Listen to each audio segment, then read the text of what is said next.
Bonjour à tous, bienvenue dans votre émission La vie en Vosges. Cette semaine, pour ce nouveau numéro, je vous propose qu'on parle approche thérapeutique et médiation à destination principalement des enfants avec nos deux invités.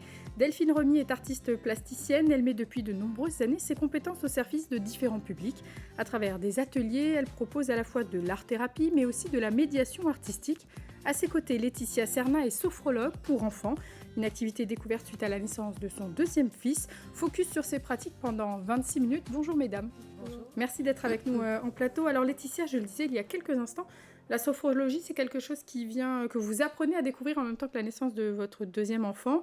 Mais vous aviez auparavant fait des études de psychologie. Oui, tout à fait. Alors, j'ai toujours été intéressée par les mécanismes du cerveau et comment on peut essayer d'hacker notre cerveau pour essayer d'améliorer, d'amener du bien-être.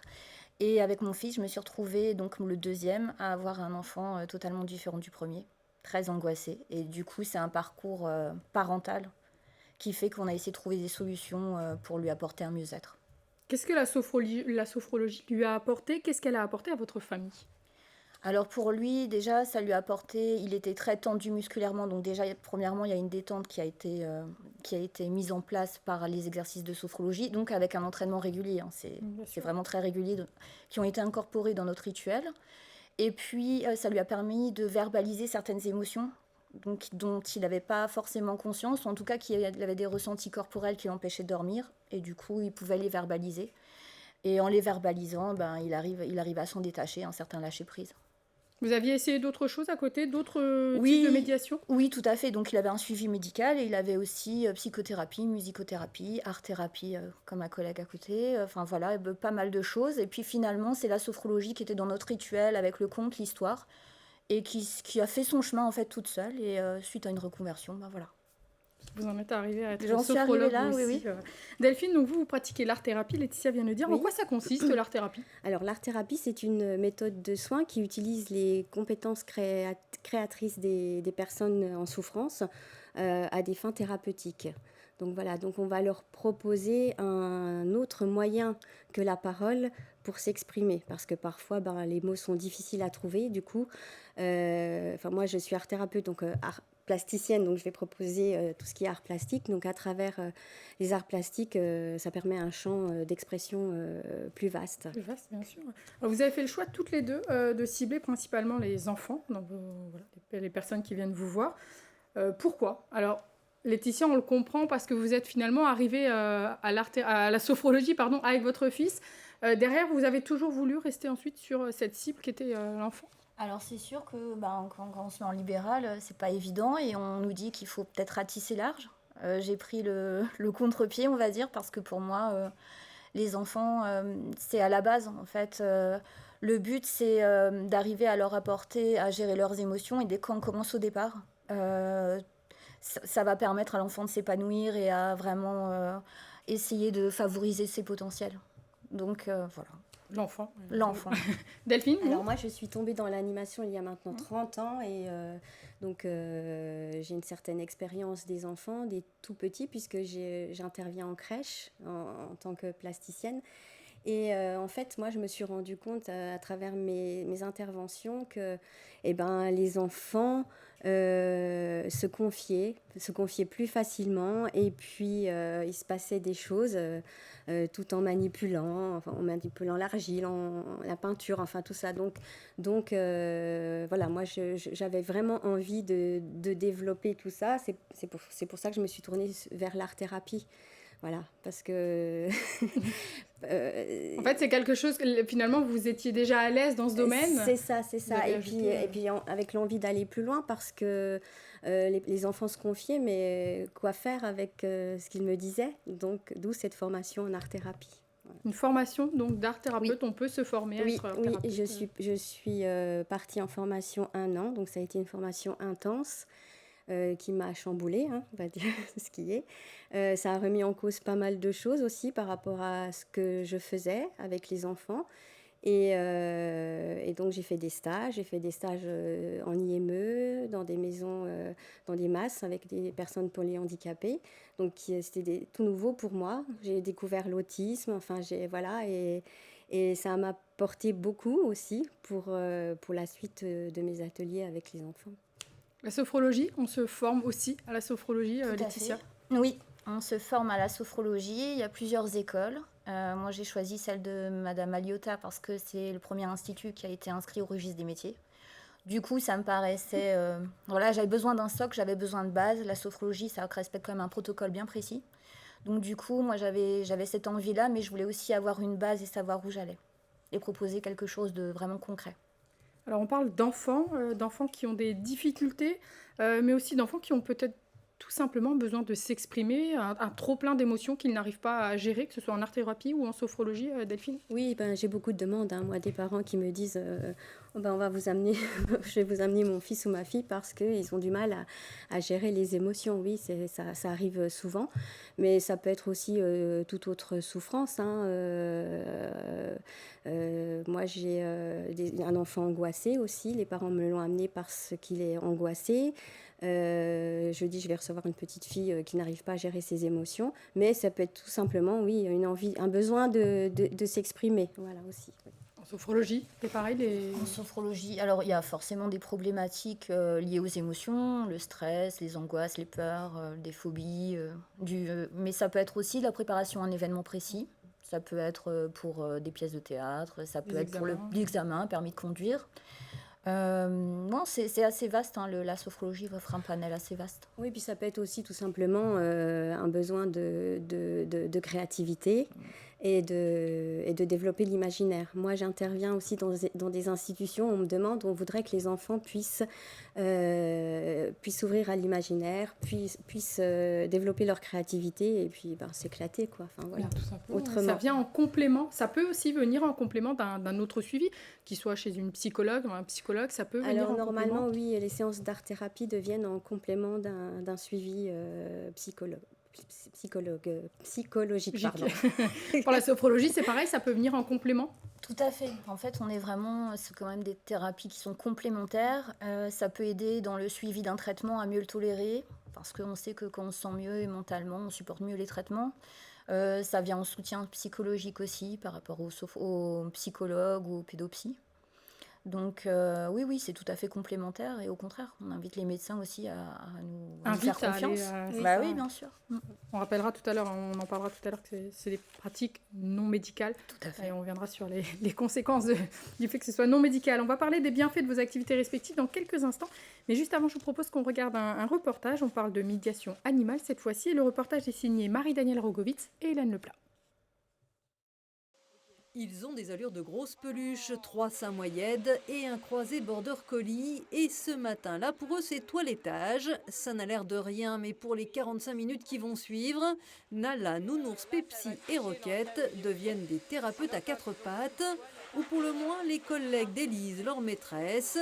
L'hôpital de jour Inicea, dont l'antenne à Épinal est spécialisée dans les soins psychiatriques pour adolescents, propose en effet des ateliers de médiation animale pour redonner confiance et estime de soi aux jeunes patients. L'anonymat de ces adolescents se doit d'être respecté, vous ne verrez donc pas leur visage. Élise ne connaît pas non plus leur pathologie. On n'a aucune info sur les ados, ce qui permet de nous de pas avoir de préjugés. Ou, voilà, du coup, c'est complètement transparent et on ne sait pas du tout sauf s'il y a quelqu'un qui a peur d'un chien. Là, on va être au courant, sinon leur pathologie, on ne sait pas du tout. On fait un peu au jour le jour, ça va dépendre de l'humeur aussi des patients. Donc soit on va dehors, en ville, travailler la sociabilisation, soit on fait des ateliers comme aujourd'hui, soins, pansage, où là ça va être plus de la calinothérapie. Les jeunes patients sont arrivés au terme de leur cycle de 6 semaines de médiation animale. Ils ont eu le choix de la dernière séance et ont opté pour le toilettage, qui d'ailleurs s'avère très apprécié par les chiens. Des adolescents qui semblent à l'aise dans cette interaction avec l'animal, pas de peur ou d'agressivité. Pourtant, la plupart souffrent d'anxiété importante et certains sont déscolarisés. Les chiens apaisent et ne jugent pas et les aident à aller vers l'autre. On a vu une véritable ouverture au fur et à mesure des semaines, une prise de confiance aussi entre la toute première balade et puis là la dernière du coup à 6 semaines d'exercice. Donc on voit qu'ils maîtrisent maintenant les ordres, ils maîtrisent leur chien parce qu'aller maîtriser un animal qui fait 50-60 kilos, c'est pas toujours évident. Et donc là on voit qu'il y a de la maîtrise et puis on sent qu'il y a une ouverture, que même sur leur visage, il y a un épanouissement qui se voit et qui se concrétise voilà, par des sourires, par du plaisir à être là et à être dans le faire. C'est une médiation qui est vraiment riche, autant voilà, sur le plan physique que sur le plan émotionnel. On connaît beaucoup la médiation animale, on en parle peut-être de plus en plus ces dernières années. On parle de non-connaissance des pathologies des enfants qui viennent à voir. Est-ce que pour vous c'est le cas? Est-ce qu'il faut quand même avoir connaissance des pathologies, des soucis que rencontrent les personnes pour pouvoir mieux prendre en compte, peut-être en tout cas pour l'art-thérapie et la sophrologie? Alors, quand j'interviens en institution, en général, je ne connais pas les pathologies. Ça se fait en groupe. Donc, voilà, j'ai un groupe d'enfants et je n'ai pas à savoir, en fait. Je prends, moi, l'enfant comme il est, l'ado comme il est, et je vais lui proposer mon dispositif. Voilà, il va faire avec ce dispositif. Par contre, en séance individuelle, je fais ce qu'on appelle un entretien préliminaire. Donc, comme je m'adresse à des enfants, donc je reçois forcément les parents et j'essaie de bien entendre la demande des parents. Et en quelque sorte, là, je suis amenée à connaître un peu la pathologie, même si on n'entre pas franchement dans les Il reste détails.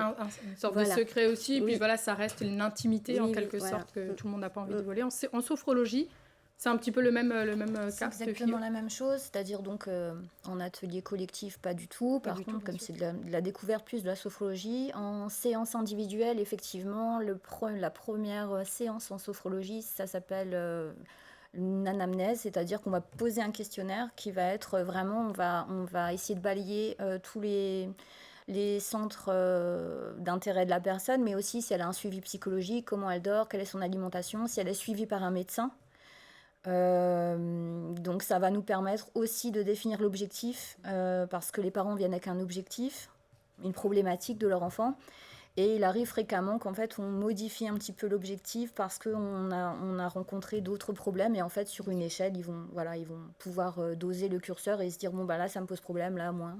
Ça permet de s'adapter peut-être un petit peu mieux C'est aussi le but à la personne. en fait, plus c'est personnalisé et plus l'effet sera bénéfique en fait.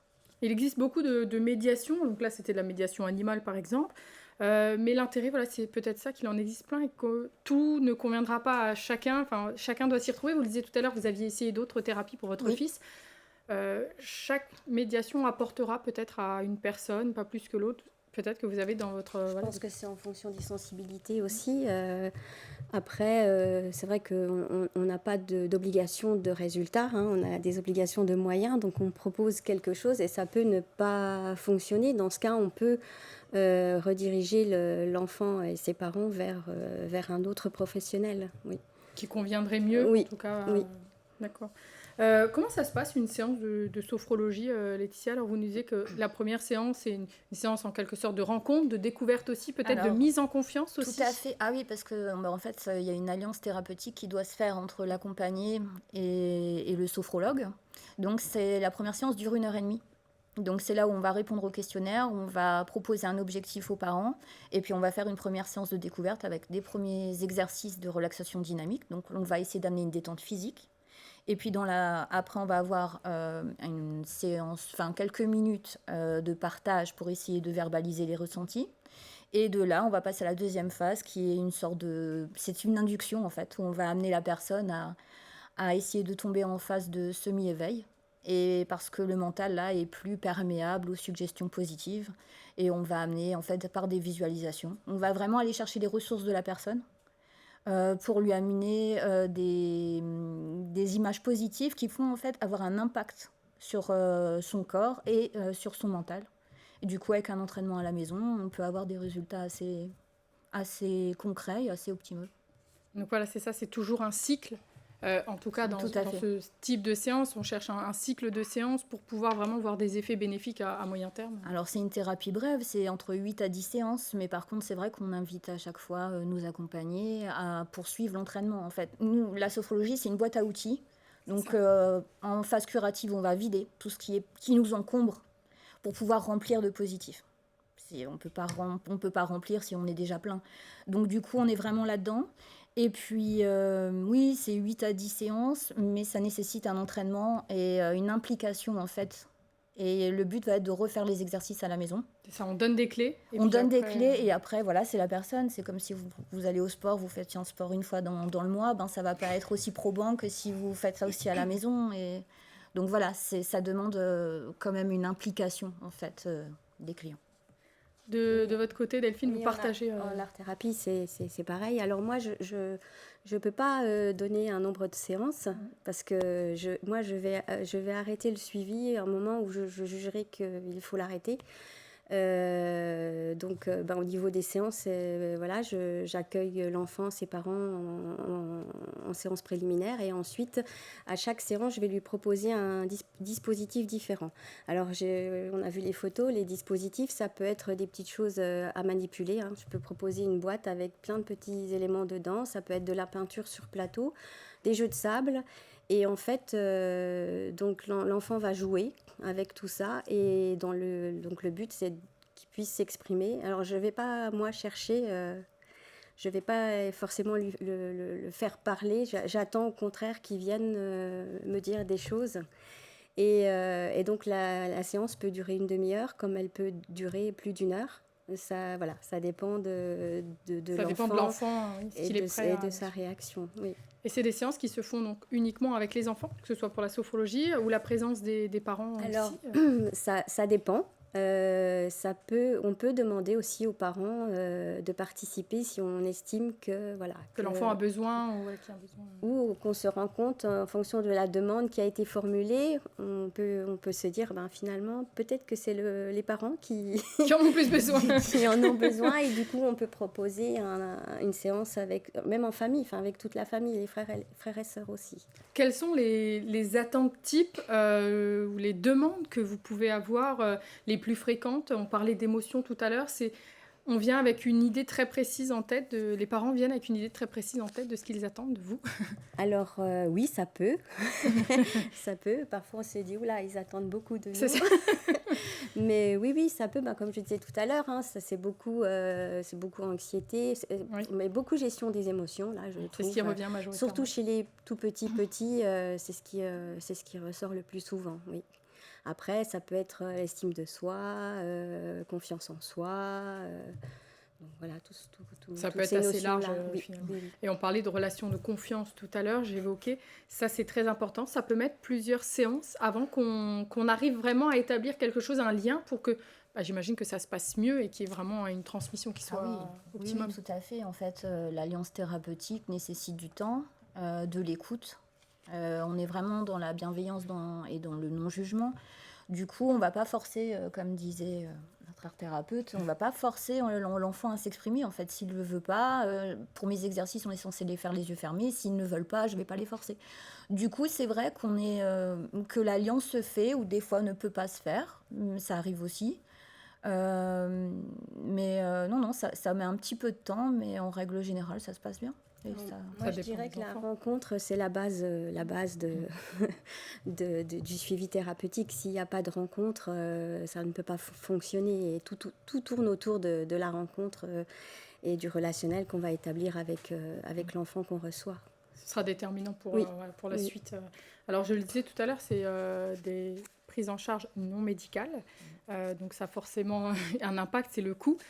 C'est encore des choses, des prises en charge qui ont un coût important pour certaines familles qui ne peuvent pas se le permettre. Oui. Aujourd'hui, on regrette que ces prises en charge ne soient pas prises en charge justement par la sécurité sociale, notamment. Certaines mutuelles prennent la sophrologie. Alors certaines mutuelles, oui, vont rembourser quelques séances, peut-être pas tout le protocole et peut-être pas le montant total. Des séances, après ça commence de plus en plus, il y a de plus en plus de mutuelles. Et effectivement, ça a un coût. On est très bien conscient en tant que thérapeute libérale que effectivement, certaines familles ne peuvent pas se le permettre. Après, j'invite les parents à aller sur des chaînes qui diffusent de YouTube ou des choses comme ça, où ils peuvent trouver largement des vidéos de s'ils ont envie, de première approche, en tout cas, d'essayer d'avoir des outils chez eux. En fait, il y a quand même des petites choses à faire, effectivement, ou de se diriger vers les MJC pour faire des ateliers découvertes, où là, c'est vraiment un coût moindre. Donc du coup, il y a quand même possibilité, effectivement. L'art-thérapie, en revanche, on n'en est pas encore là. Non, pas du tout. C'est pas du tout. Mais bon, j'interviens en cabinet, mais j'interviens aussi en institution, donc ce qui permet aussi de pouvoir suivre des enfants qui ne peuvent pas venir en cabinet. En libéral. Oui. Alors, il nous reste quelques minutes, mais avant de se quitter, je vous propose de faire une seconde pause. C'est l'heure de la vie en Vosges, le quiz.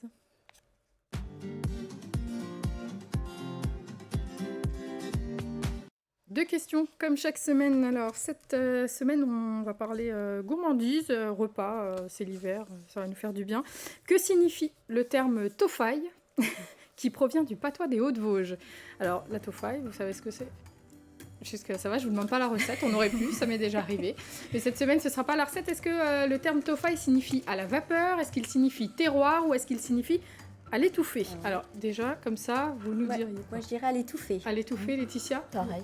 Vous aussi. Alors, on rappelle bien sûr que les tofaïs sont une spécialité vosgienne, à base de pommes de terre, d'oignons, de beurre, je pense à ceux qui sont à table, qui nous regardent, de lard et de vin blanc, avec ou sans poireaux. Alors, avec ou sans poireaux, ça c'est... Vous en faites des tofaïs, non? Non. Oui. Non. Sans poireaux. Mais j'en ai déjà mangé sans poireaux aussi, moi. Et donc, le terme tofaï signifie à l'étouffer. En effet, c'est le mode de cuisson par excellence de ce plat d'hiver bien gourmand. La tofaï, deuxième question. Dans quelle commune se trouve le Saint-Mont? Alors, le Saint-Mont, est-ce que vous en avez déjà entendu parler? Non, alors ça va être plus dur. Le Saint-Mont, est-ce que c'est à Saint-Amé, à Saint-Dié-des-Vosges ou à Sainte-Barbe, le Saint-Mont? Alors, c'est un lieu sacré de la montagne vosgienne. Est-ce que vous avez une petite idée? Situé à 672 mètres d'altitude, je vous donne beaucoup d'indices. À l'extrémité sud du massif du Fossard. Non. On va se lancer, on va dire Saint-Amé. Laetitia? Ouais, oui, pourquoi pas. Saint-Amé aussi? Oui, allez-y. Ah ouais, vous en sortez bien, mesdames. voilà. En effet, c'est donc situé à 672 Merci. mètres d'altitude. Ça offre un point de vue exceptionnel sur les vallées de la Moselle et de la Moselotte. À noter que le Saint-Mont n'est accessible qu'à pied, soit par la chapelle du Vieux-Saint-Amé ou par Saint-Étienne-des-Remiremont. Voilà, le Saint-Mont, vous pourrez aller faire un petit tour. Oui. Justement, la randonnée, est-ce que c'est aussi un bon allié pour se détendre, couper avec le rythme du quotidien? Ça peut venir en complément de séances de sophrologie ou de médiation artistique. Bien sûr. Bah oui, parce qu'en art-thérapie, on peut pratiquer du land art. Donc, land art, c'est créé avec les éléments de la nature. Donc, on peut effectivement marcher avec les enfants et puis s'arrêter à un endroit et puis créer avec ce qu'on a sous la main. Oui, bien sûr. Oui. C'est aussi une pratique différente, Oui, une c'est autre une approche qui peut être oui, intéressante. c'est une approche différente. Oui. En sophrologie aussi. En sophro, il y a complètement, la sophrobalade, ça existe. C'est ça. Et il y a même la sylviothérapie avec les connexions aux arbres. Enfin voilà, il y a quand même pas mal de choses qui permettent de se ressourcer. Et On en entend beaucoup parler, c'est des pratiques qui Oui. se développent de plus en plus. Vous parlez Tout de à la fait. sylvothérapie, c'est vraiment quelque chose dont on entend plus parler dans les Vosges ces derniers temps. Comment vous voyez la suite? Là, il nous reste 2 minutes 30. L'idée, toujours plus de personnes, se développer peut-être. Laetitia, est-ce que vous intervenez déjà dans des crèches, des écoles? C'est ça aussi l'idée? Alors j'ai des contacts, malheureusement. C'est vrai que dans les écoles, j'ai beaucoup de directeurs qui me disent que c'est un super projet. Notamment parce que notre ministère veut mettre aussi en place des cours d'empathie. Donc, du coup, est-ce que c'est les maîtresses et les maîtres qui vont devoir faire en plus ces cours sur leur planning? Je ne sais pas. Mais effectivement, ils aimeraient avoir un budget pour pouvoir proposer en tout cas des petits ateliers. Et puis mettre des cours de sophrologie, ne serait-ce que pour atteindre un petit peu de sérénité et puis améliorer la concentration, la Bien sûr, mémorisation. Parce que ça agit sur beaucoup de choses derrière. Donc on peut penser à un temps, après. C'est que le temps de midi, entre midi et 2, la cantine, on sait que c'est toujours des moments où on les retrouve très excités. Mais d'endormissement, c'est vrai, c'est le risque aussi. Mais effectivement, ça peut en tout cas calmer et ça peut amener aussi à la communication non violente. Enfin voilà, je pense qu'il y a un panel qui est assez large et qui peut être hautement bénéfique pour les enfants. Oui. Il y a encore de quoi faire. Delphine, de votre côté, encore des interventions, toujours en crèche avec les écoles? Oui, toujours. Et puis, j'aimerais bien pouvoir développer un peu plus l'art-thérapie. Donc là, j'ai quelques pistes aussi dans d'autres institutions. Mais j'aimerais aussi, moi, intervenir dans les écoles parce que je vois, quand j'interviens dans les écoles, il y a ce ce besoin de se retrouver, enfin que les enfants ont besoin de se retrouver, de se recentrer. Donc voilà, c'est des choses à proposer, mais c'est jamais évident, quoi. Donc, toujours des budgets très serrés voilà. Dans les collectivités. Écoutez, on suivra ça. Merci beaucoup en tout cas d'avoir été sur notre plateau. Merci à toute l'équipe pour la réalisation de cette émission.